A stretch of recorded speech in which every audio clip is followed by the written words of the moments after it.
Fala galera, Dizascope, Douglas Gonçalves por aqui e hoje estou tendo a honra de estar aqui em Recife e poder entrevistar Gustavo Paiva. E aí, Douglas? Na paz? Na paz, você? Eu queria começar você falando um pouquinho sobre você para a galera, o que você está liderando, como é que está a sua vida hoje aí. Foi uma alegria estar falando com vocês e hoje eu tenho feito duas frentes ministeriais.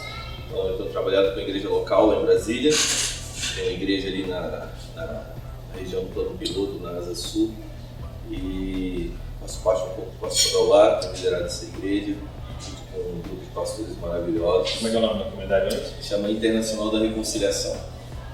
A gente está estabelecido lá, a gente acabou de comprar um espaço novo, terra, começar a levantar, é um novo desafio. E tenho liderado uma nova geração, né? Nova geração de meio que é uma metamorfose ambulante. Ele começou com uma banda de worship, depois ele começou a criar novas frentes e hoje nova geração é uma organização. A gente tem mais outras duas bandas envolvidas diretamente. Nós temos o Amin Júnior, que é o antigo South Band, que agora está incorporado na nossa organização. E temos a parte musical, que a gente chama Nova Music, né? Está fazendo agora um caminho sem... Legal. Eu vejo que uma coisa que você fala bastante, tem acompanhado assim online e tal, é sobre a igreja influenciar a sociedade, né? O evangelho influenciar a sociedade. O que é isso? Que sentido a igreja pode influenciar, o cristão pode influenciar a sociedade? Então, Douglas, eu acho que o grande objetivo de uma expansão é a ocupação. Eu acho que nós temos feito um bom trabalho de expansão a nível nacional. A igreja brasileira tem crescido a cada dia mais, né? Os dados do IBGE comprovam isso. Mas eu acho que a gente tem errado muitas vezes num processo de ocupação, um processo de influência. Jesus nos comissionou para discipular nações. Então, eu acho que um processo que nós precisamos abraçar como igreja é esse processo de discipular nações. É abraçar nações no processo de discipulado, não só de expansão. Então, eu acredito que um dos valores para que isso aconteça é acabar com essa mentalidade dualista que muitas vezes vem numa cultura, num pensamento grego. Se você for para a cultura judaica, você vai ver que eles não pensam em secular e sagrado. Não existe. Então essa linha tem... Eu acho que a nossa geração tem caminhado. É relaçado, né? O secular e o sagrado. Isso. Então você pega, por exemplo, o primeiro homem a ser cheio do Espírito Santo na Bíblia, ele se chamava Bezalel. Bezalel foi cheio do Espírito Santo para quê? Poder trabalhar com ouro, com prata, trazer novas criações. É um artista. Ele foi cheio para trabalhar. Então acho que a igreja precisa redefinir o papel do enchimento do Espírito. Muitas vezes nós somos cheios para exercer um trabalho eclesiástico dentro da igreja, sim. Mas muitas vezes nós estamos sendo empurrados para fora. O enchimento do Espírito para ser um bom médico, para ser um juiz, para ser um político, para ser cineasta. E eu acho que essa linguagem está começando a ser pulverizada, as pessoas estão começando a entender. A gente que cresceu na igreja, né? Você também é filho de pastor. Acho que eu nunca ouvi ninguém falar, pô, esse pintor é cheio do Espírito Santo, hein? Não. Somente um pastor, né? Só aquele que trabalhava na igreja. Entendi.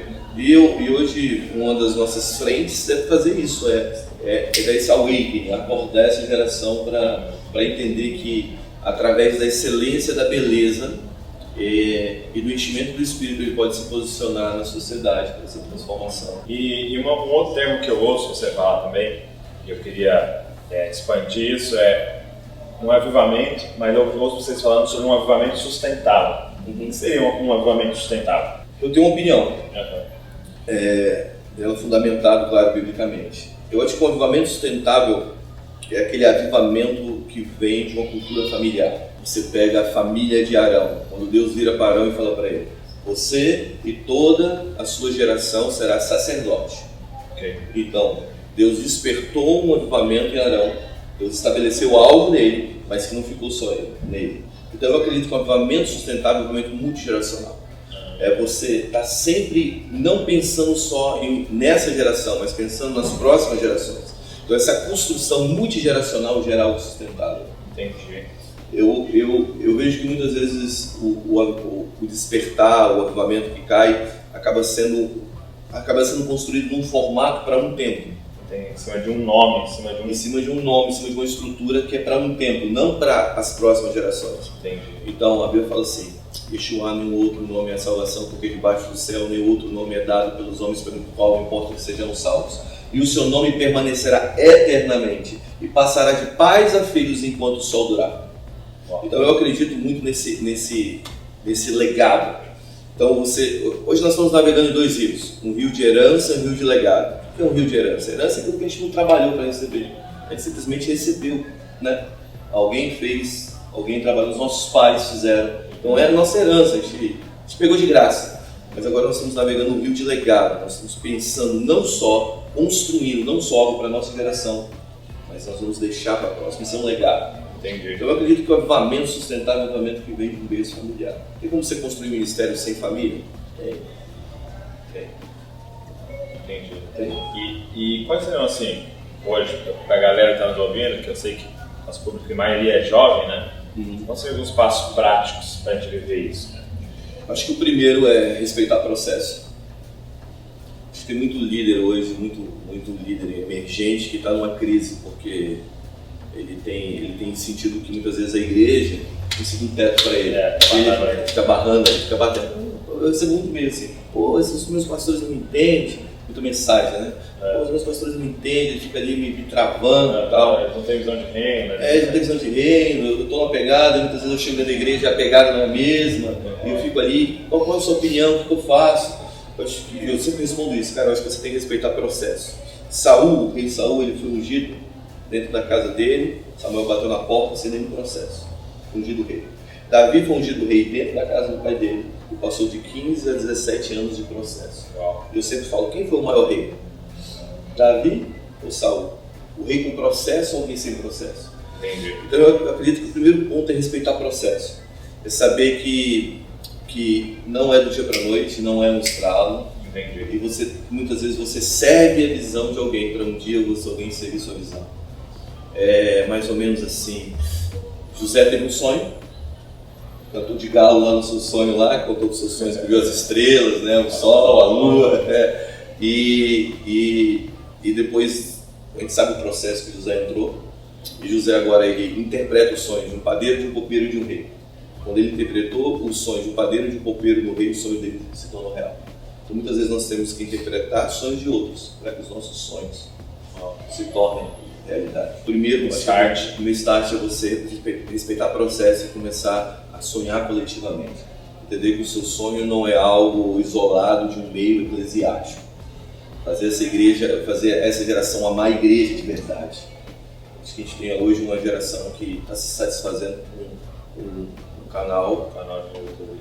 Que é importante, mas é um plus, né? Não é mais só. É um a mais. Tem que ter essa vida, essa ligação com a igreja local e respeitar o processo ali dentro. Eu acredito que esse é um primeiro e o segundo, que eu poderia falar alguns, mas eu acho que o segundo é ter essa consciência intergeracional que nós começamos a falar. Entendi.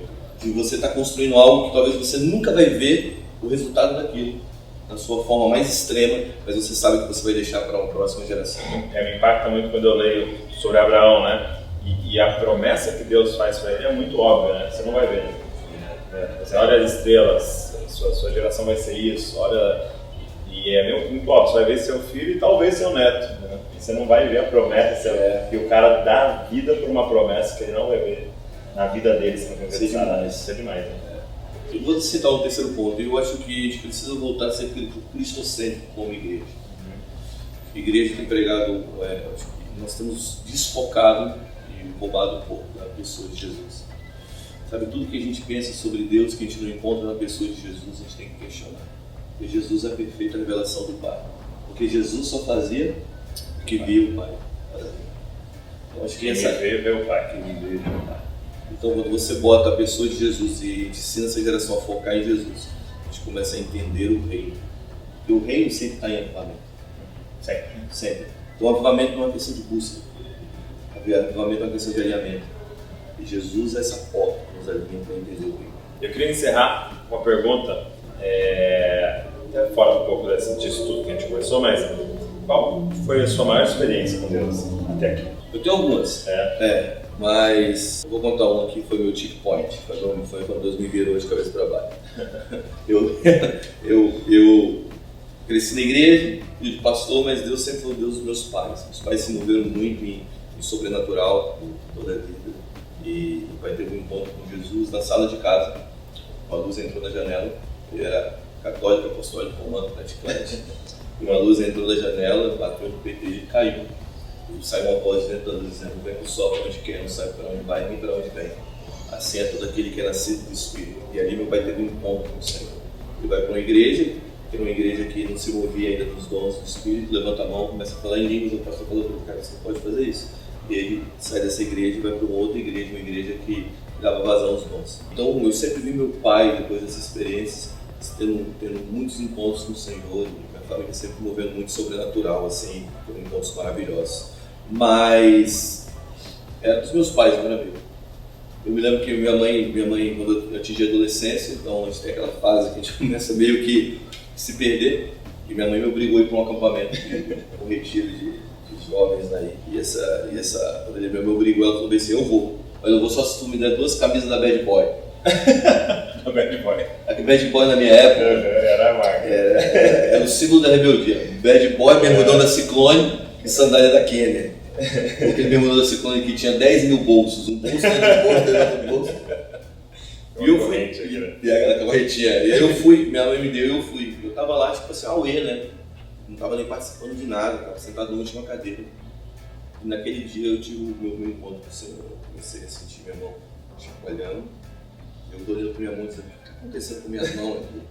Eu senti algo passando pro outro lado, minhas 2 mãos começaram a chacoalhar, meu coração começou a queimar. Eu comecei a chorar, de repente eu tô todo tremendo. Eu brinco que minha perna começou a tremer, eu tava todo chacoalhando.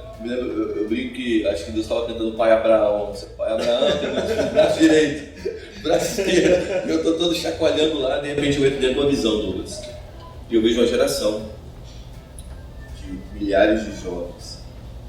Eles tinham um fogo sobre eles começavam a marchar para o Brasil, para o mundo. E Deus falou assim para mim: você faz parte dessa geração, você é um dos líderes dessa geração.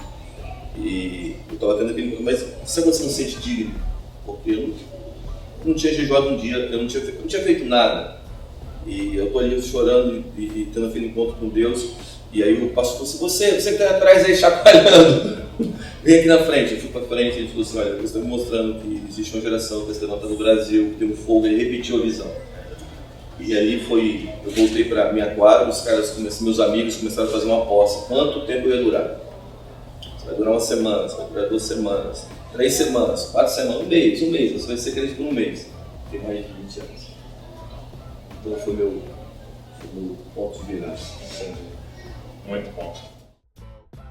Eu tenho uma grande notícia para dar para vocês, que o Gustavo vai estar esse ano com a gente na conferência Jesuscop, 13 e 14 de outubro. Então reserva essa data aí, que vai ser um tempo muito especial. Obrigado por esse tempo. Obrigado a você, e que abençoe demais as nossas vidas. Deus abençoe você e não se esqueça, você é uma cópia de Jesus.